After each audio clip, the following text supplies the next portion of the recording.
Nanawagan ang pipila ka mga barangay kapitan sa Cagayan de Oro City nga ipailawom sa enhanced community quarantine ang syudad. Atong sayron ang detalye nini pinagi sa live report ni Cyril Chavez. Cyril.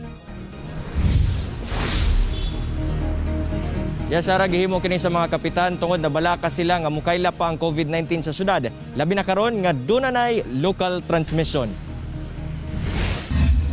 Nagpahigayon og panagpulong karon ang 26 ka mga barangay captain sa Cagayan de Oro City aron manawagan ngadto kang Mayor Oscar Moreno nga hagyoon ang Interagency Task Force sa kauluhan nga ipalawom sa ECQ ang syudad kini human nagkadaghan ang nagpositibo sa COVID-19 sa syudad. Bugtong pugsanon pagpapuyo sa katawhan sa balay lamang ang makapugong sa pagkatag sa sakit pinaagi sa ECQ. Akong igno na akong silingan stay at home unsay tubag gutom nakap ami mangitag pagkaon. Dai ko pugas kay mo tuo ko sa imo. Mama na ang problema sa stay at home. Stay at home, gutom kita, kutoy atong tiyan, mga bunalan atong tanod, labaw sa tanan. Mo nang gaignon nga, hungry stomachs knows no law. Ang among gilantaw ni ani, dili lang kay among pamilya, kundi katibukan sa Cagayan de Oro, labi na sa among taksa-taksa ka barangay, nga ang mga pamilya ug mga constituent ray maprotektahan, nga makatakamtam sa tinudanay nga paghatag pagpakabana ngadto kanila. Gihatag na sa DOH-10 sa City Health Office ang angay himuon sa pag-aksyon sa local transmission sa syudad. Bisan sa hugot nga contact tracing, naglisod paghihapon nga matumbok asa gayod nakuha ang maong sakit. Nakafocus tayo sa community quarantine, ano? But that is not the only solution.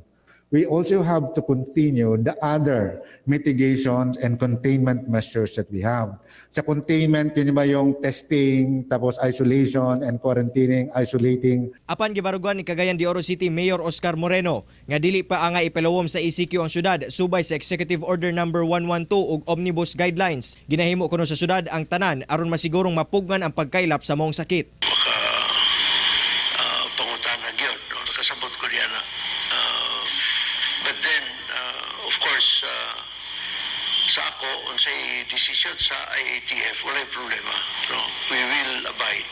Tungod niini, mipadala na og sulat si Governor Yevgeny Imano ngadto sa IATF ug sa Malacañang nga ipalawom na sa ECQ ang Misamis Oriental ug Cagayan de Oro City. And of course, nagstorya naman ang i-consider naman sa DOH nga there is local transmission, no?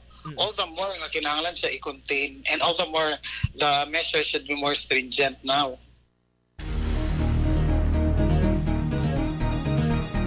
Sara nang hinaot ang mga kapitan karon nga dunggon or sundon paminawon sa LGU sa Cagayan de Oro City ang ilang hangyo sanglit mao lang kini ang ilang nakitang solusyon aron magpabilin sa mga panimalay kining mga publiko or kining mga Cagayanon. Sanglit usasab kini sa ilang mga nakita nga pamaagi aron mapugnan ang pagkaylap sa COVID-19 dinhi sa Dakbayan. Sara. Okay, daghang salamat, Cyril Chavez.